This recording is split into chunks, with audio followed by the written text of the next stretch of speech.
ಒಂದು ದಿವಸ ಕಾಗೆ ಬಾತ್ಕೋಳಿ ನೋಡುತ್ತಂತೆ. ಅಯ್ಯೋ ಇದೆಷ್ಟು ಬೆಳ್ಳಗಿದೆ, ನಾನೆಷ್ಟು ಕಪ್ಪಗಿದ್ದೀನಿ. ಸೊ ಬಾತ್ಕೋಳಿ ಹತ್ರ ಹೋಗಿ ಕೇಳುತ್ತಂತೆ, ನೀನೇ ಅಲ್ವಾ ತುಂಬಾ ಸುಂದರವಾಗಿರೋ ಪಕ್ಷಿ, ನೀನ್ ತುಂಬಾ ಖುಷಿಯಾಗಿದೆಯಲ್ಲ ಜೀವನದಲ್ಲಿ ಅಂತ. ಅವಾಗ ಬಾತ್ಕೋಳಿ ಹೇಳುತ್ತಂತೆ, ಅಯ್ಯೋ ನಂದೇನ್ ಬಿಡು, ನೀನ್ ಗಿಣಿ ನೋಡಿದ್ಯಾ?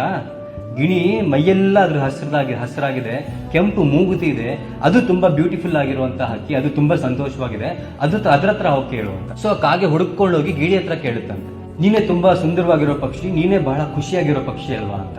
ಅವಾಗ ಗಿಳಿ ಹೇಳುತ್ತಂತೆ, ಅಯ್ಯೋ ನೀನ್ ನವಿಲ್ ನೋಡಿದ್ಯಾ?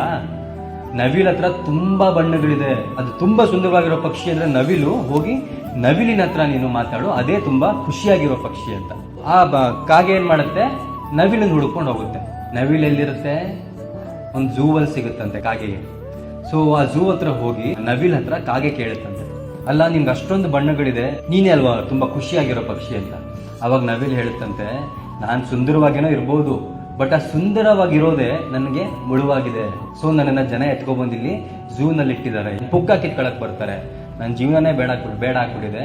ನೀನ್ ನೋಡು ಕಪ್ಪಗಿರ್ಬೋದು, ಯಾರು ನಿನ್ ತಂಟೆಗೆ ಬರ್ತಾರ, ನೀನ್ ಮುಟ್ಟಿದ್ರೆ ಓಡೋಕ್ ಶನಿ ಶಾಂತಿ ಮಾಡಿಸ್ತಾರೆ, ನೀನೇ ಬಹಳ ನೆಮ್ಮದಿಯಾಗಿರುವಂತಹ ಬಹಳ ಸಂತೋಷವಾಗಿರೋ ಪಕ್ಷಿ ಅಂತ. ಸೊ ಜೀವನದಲ್ಲಿ ಯಾವತ್ತೂ ಇನ್ನೊಬ್ರಿಗೆ ಕಂಪೇರ್ ಮಾಡ್ಕೋಬೇಡಿ, ಅವರೇ ಸಂತೋಷವಾಗಿದ್ದಾರೆ ನಾನ್ ಸಂತೋಷವಾಗಿಲ್ಲ ಅಂತ ಅನ್ಕೊಳ್ಬೇಡಿ. ಬಿಕಾಸ್ ಯಾರ ಲೈಫು ಕೂಡ ಪರ್ಫೆಕ್ಟ್ ಆಗಿಲ್ಲ.